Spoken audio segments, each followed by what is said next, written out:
Welcome back, guys. Today we're going to continue our NFL predictions with the Philadelphia Eagles. And this was a tale of two seasons for the Birds. In the first half, they started off 10-1. They looked like the team to beat in the NFC, and they looked like they were going to head back to the Super Bowl.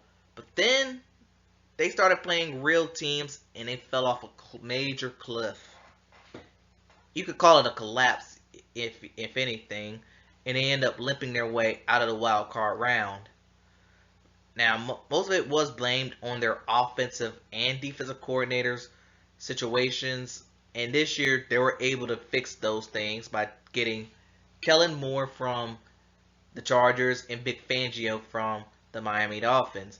So they got the coordinators right, but let's talk about their schedule for a bit.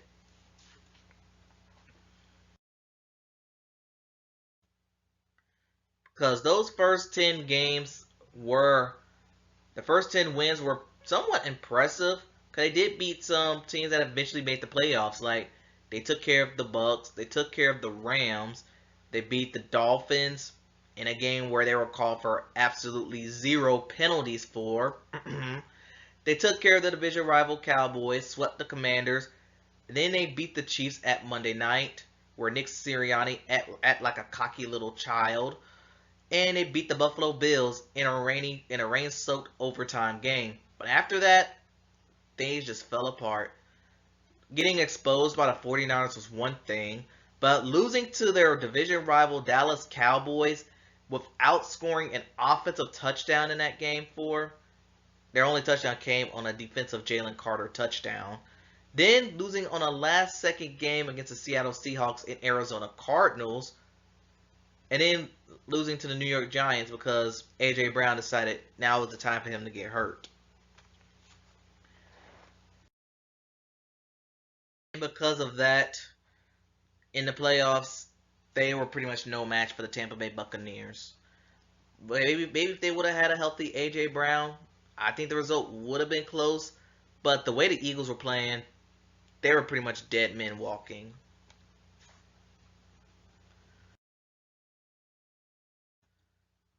But for now, let's talk about some highlights on this team. Like I already mentioned, the 10-1 start really had people glued to the television. Yeah, and then you had Jalen Hurts breaking the record for most rushing touchdowns in a single season by a quarterback, regular season at least. Last year he did it both for regular and postseason combined. This year he just did it on regular season TDs alone. It really helps when you have the tush push bailing you out.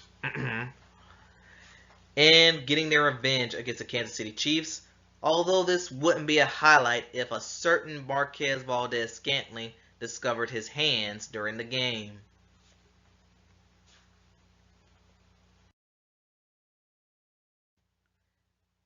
And then the lowlights. The December from hell. They only won one game in December, and that was against their rivals, the New York Giants, on Christmas Day. But outside of that, I already mentioned losing the three-game losing streak against the 49ers, Cowboys, Seahawks. But then losing to non-playoff teams against the Cardinals, and then losing to the New York Giants. Yeah, that had everyone concerned. And I already mentioned losing to the Giants. And then, of course, all of this accumulated into the wild card beatdown against the Tampa Bay Buccaneers.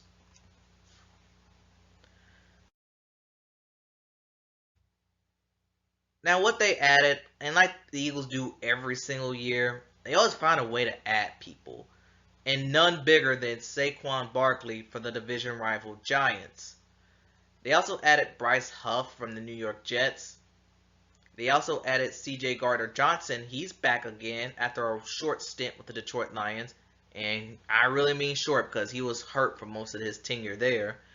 And then they added underwhelming linebacker Devin White. And they also added Devontae Parker. Scratch that. He opted for retirement. But they did lose Marcus Mariota. They lost DeAndre Swift to Chicago. Kelsey and Cox, they both decided to retire. Nick Moreau is gone, and Hassan Reddick was traded to the New York Jets.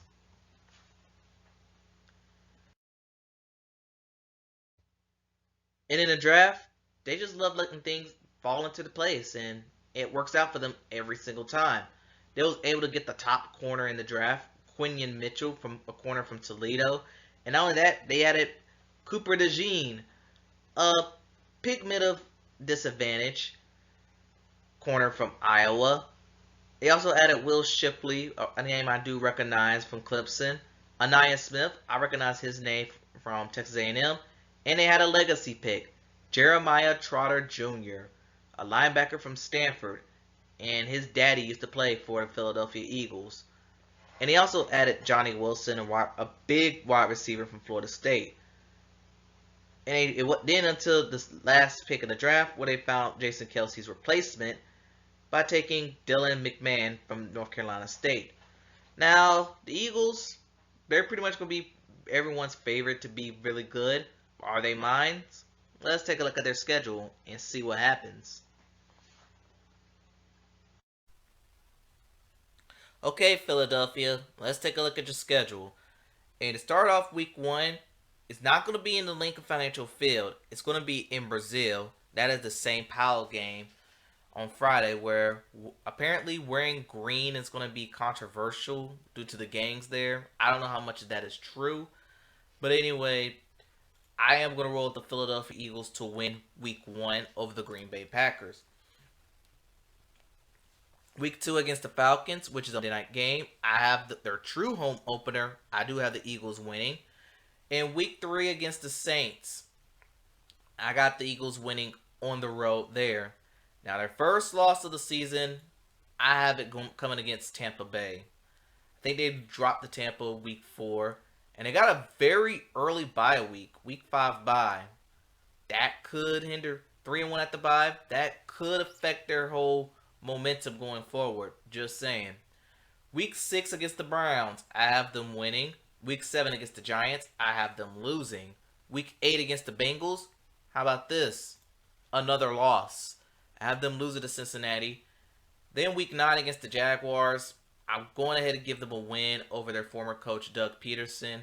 But week 10 on the road against Dallas, yeah, I got them losing there too. Week 11 against Washington, I do have them winning at home at least. And then after their mini bye, they have a mini bye, which they'll play the Rams. I do think the Eagles will get a road win over the Rams. I am kind of low on the Rams this year. I don't know why. And then against the Ravens, I'm going to give them a really good road win over the Baltimore Ravens. And as for the rest of their schedule, I'm going to go ahead. They're going to get a win over the Panthers. I have beating the Pittsburgh Steelers. They're in-state rivals. I have them losing to the Commanders week 16. Have them beating Dallas at home this time. And I have them beating the Giants at home to close the season at 12-5 on the season. And I think this is a perfectly amount schedule for the Eagles. Given where they're at, given how much star power that they always have, they never really struggle on finding superstars for their team.